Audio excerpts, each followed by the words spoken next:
It's always good hanging with you, H. You're a good guy.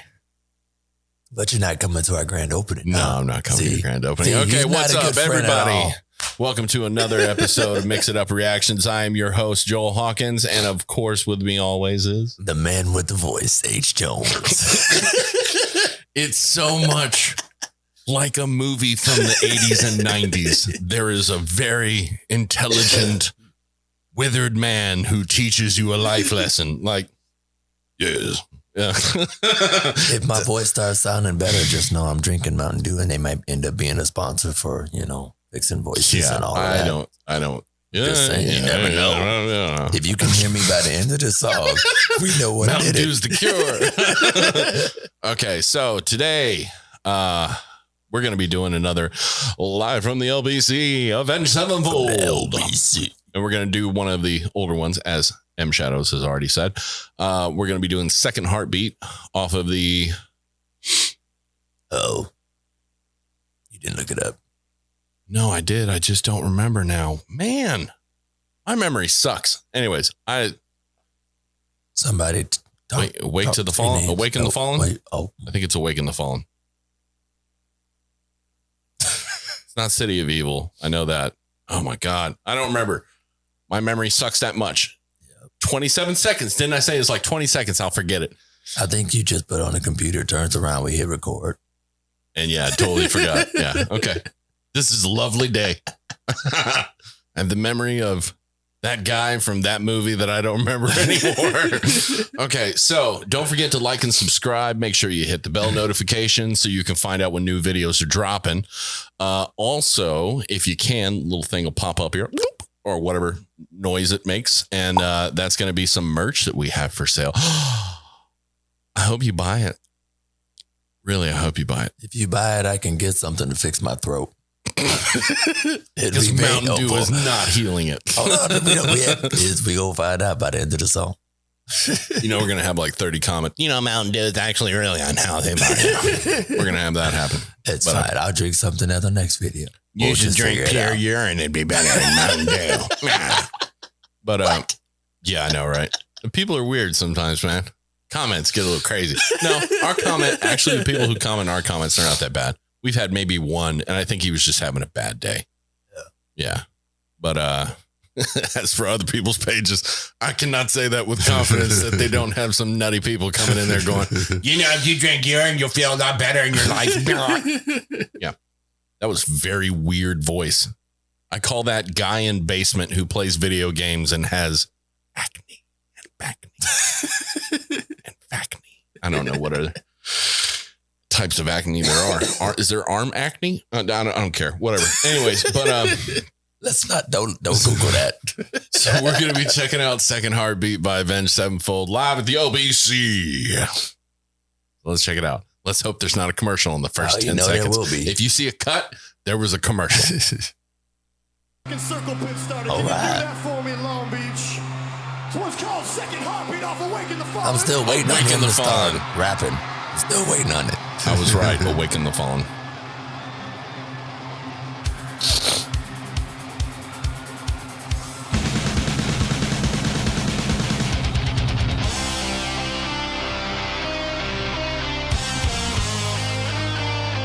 I honestly can't remember which album this is, though. If it's not the first one, second one, third one? You guys help me out. I thought City of Evil was third.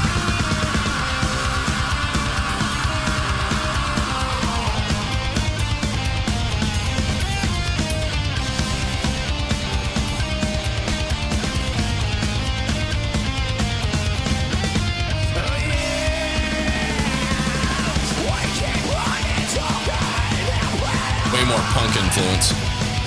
That's not where I felt it was about to go at all. Yeah, right?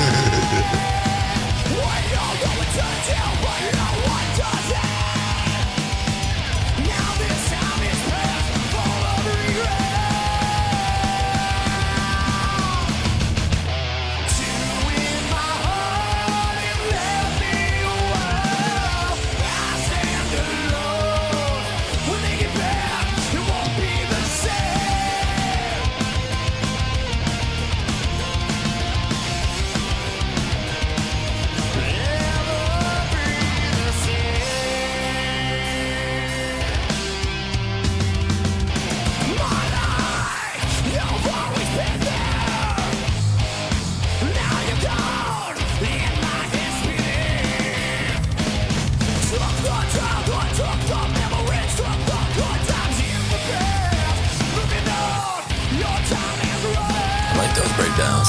Yeah. Great opening gate. Just to allow some breath in. Yeah.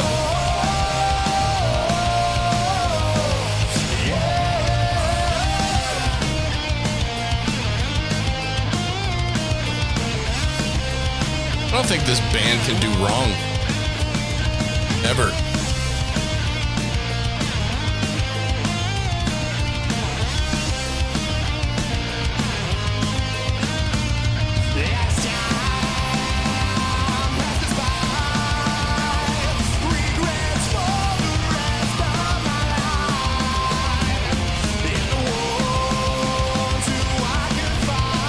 This would be a song you jam going 80 down the highway.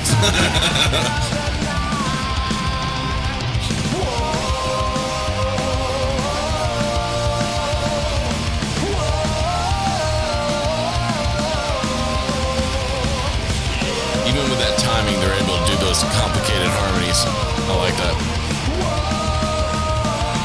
Not complicated, but very difficult doing two different things. I don't know how people can play an instrument and sing. I can't do it. I've tried. I've done it okay. It just depends on how much you practice the piece. Yeah. Because then it becomes fluid. It's the muscle memory that's knowing it. Yeah. But if you play guitar separately and vocal sang separately for a long time, it is difficult to kind of mesh those two and be like, either your guitar or your singing goes down in quality. But not like these guys. Talented.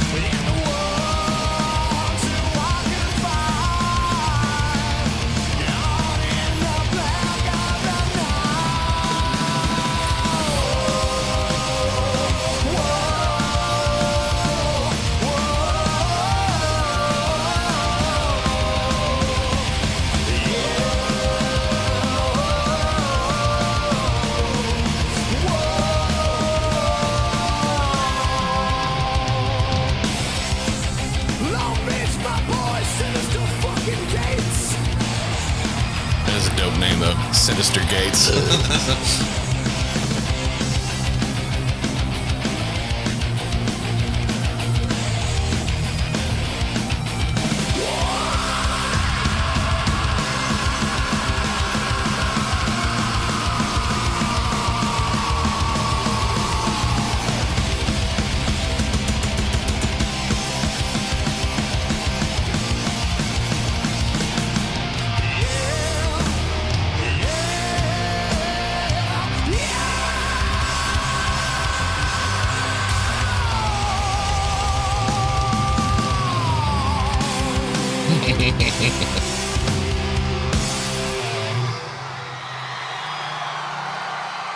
I mean, just listen to that crowd.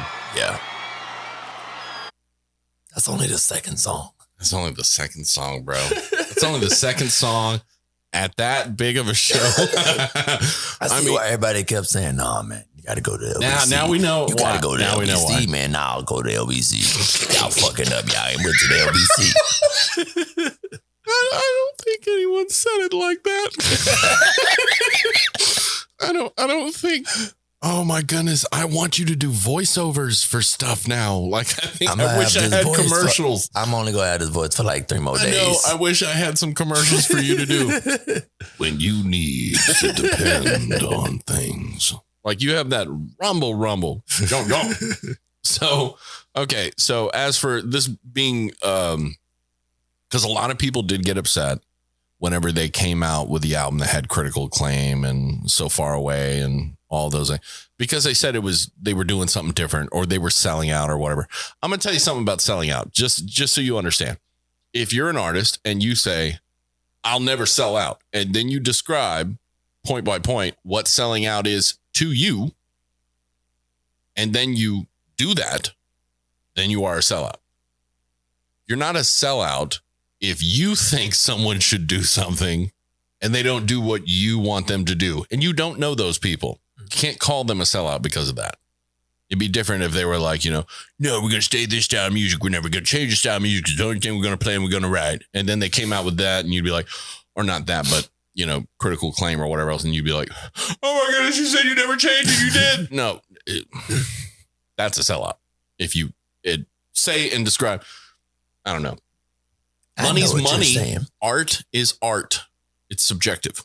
I mean, if you sell out, then you make some money, and you can be an artist all you want. But if ain't nobody buying your shit and you don't ever sell out anything, then you won't be an artist very long. Yeah, exactly. It goes back to being a hobby. You got to do what you got to do.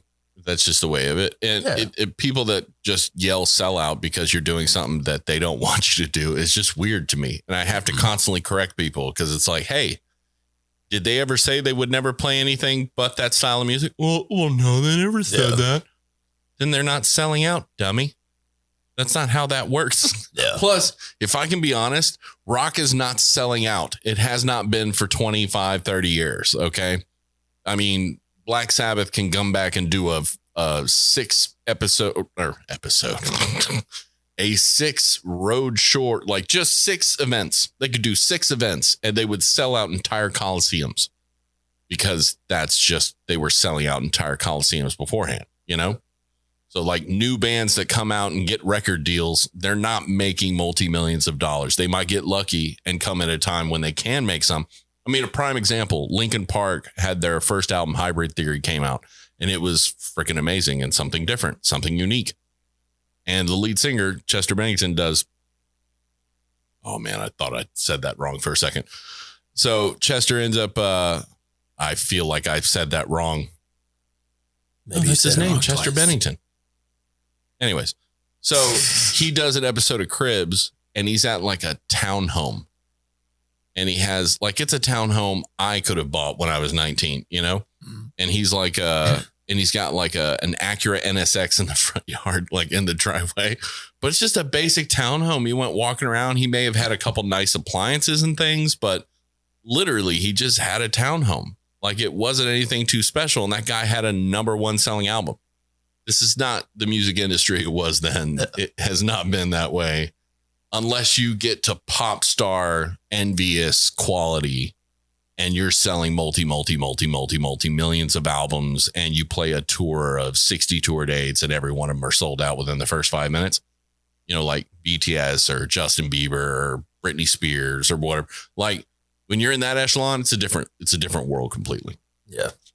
And rock doesn't have as much of that as it used to.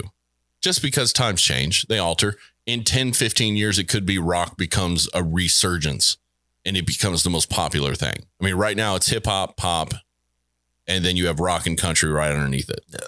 You know, I mean, because honestly, no one's looking up people who sing styles like Etta James or Nina Simone. I mean, Michael Bublé is the only one who's actually, I know of, that's super successful in that realm, like you can sell out a stadium. I don't know too many who are new artists singing styles like that are going somewhere, you know? Yeah. But, and I've met a few and they're very talented. They're very skilled. Just nobody wants to listen to it right now. They're okay with it being in the background of their movie or their television show or playing in their bathroom while they take a poop. But you wouldn't believe how many times I've heard someone jamming Frank Sinatra in the bathroom. Like, how does his voice cover what you're grumping out? I don't know. Anyways. What do you think about it? I love all the breakdowns. So like everything is like super energetic, rolling in your face. Yeah. And then the vocals, they just go, whoa. Yeah, they leave it open. Yeah, right. And it's just completely different from what everything that's going underneath it. Yeah. Right. And then I always think back when I was taking improvisation classes and they were always telling us that like, you don't have to fill all the space. You can leave silence and play with the silence, right? So I felt that in the music because it almost like, even though the whoa part is the highlight, it's almost like it's the breakdown at the same time. Yeah. You know, so it's like, all right, let your voice rest for a little bit, do a little whoa, whoa, whoa. You can let the crowd sing that. I can't sing it right now, right? Yeah, multi-harmony and everything. Yeah. And you know, you let the crowd sing it. It's something simple. All right, the guitars can sing it. Drummer can sing it. All right, cool. And then you're ready? Hit that shit. Yeah, right. Yeah. Well, you have that timing too. Like when they're doing those whoa-ohs, if you listen to the music underneath it, it's like, wow, they're hitting at different points. So like the dynamics of it, but it's also like, again, it's like when they do dual guitars and they end up flowing into each other. It's almost like those vocals were actually tapping on beats after a time in what was going on and then would, whoa, like they would tap on some other ones. But the whole time underneath is that driving force, but has like in the arrangement, little changes here and there. It's almost like they're doing 2 time signatures, but they're not, you know, it feels so different. Yeah. Vastly different. Yeah. But at the same time, it blends. And that's kind of a beautiful thing that you don't see as much when it comes to music. So I honestly I like this song. I like the song. And funny enough, I actually have not heard that song before. I think I may have heard it when I listened to the album, but I didn't spin it as much because again, like the first thing I heard of them was Backcountry, City of Evil. And then I listened to bits and pieces of stuff they did before, but I didn't delve into it. Because by the time I listened to Backcountry and City of Evil, within a year or two, that's when Critical Acclaim and all the other stuff was coming out. Because I didn't hear it when it first came out. You know, I just saw like the reverberations of reverberations over time, you know. And it wasn't like it was 10 years before in between albums. I don't think it was that long. I think it was like a year or two, something like that. But yeah, I like that song. I like it a lot. I enjoyed it. It was very, very beautiful. And at the same time, funky and like really on cut time. Like just. It was just like in the beginning. Like I was like, all right, I know where it's going. And just whoa, wait. Speeds up and you're like, whoa, what's happening right now? And I like those because, you know, it's like, you like when you can hear a song for the first time and you already know where it's going and you can just sing along with it. But it's cool as well when you want to sing along. It's like, no, pay attention. Gotcha. I'm in control. Yeah, You're exactly. Singing with me. That's always a nice plus because it's like a switch that goes on your head. You're like, oh, yeah, like I didn't think about that. I didn't. Oh, no. Okay. And you do that voice. I've heard so many people in my lifetime. Okay. That's a good sign when you hear that voice. It's like, oh, they were surprised. They didn't expect this. They like this. Yeah. Okay. I see what you're doing. Okay. I've heard that so much. I've heard you say that. Yeah. I'm sure I can find an episode. Load little clip now with like 15. Okay. No. Okay. Well, go ahead and like and subscribe to the channel. Check out other videos. Maybe go to the links and descriptions and things like that. Check out other stuff they put out, other songs, videos, blah, blah, blah. We'll have, again, we're doing like a whole row of Avenged Sevenfold live at the LBC because people have requested it succinctly. But, and for a good reason. It's freaking awesome. Yeah. But do me a favor, though. If you can, please buy a hoodie or something. Or some throat lozenges and send them to me. And if you don't like anything in there, it's not really your style, maybe send me some links of stuff you do like, or, you know, maybe you should design something like this or design something in this similar fashion or blah, blah, blah. You know, just design something creative of stuff that we like. You know, I'm fine with designing stuff that you guys like, but just need to know what it is. I'm not a mind reader.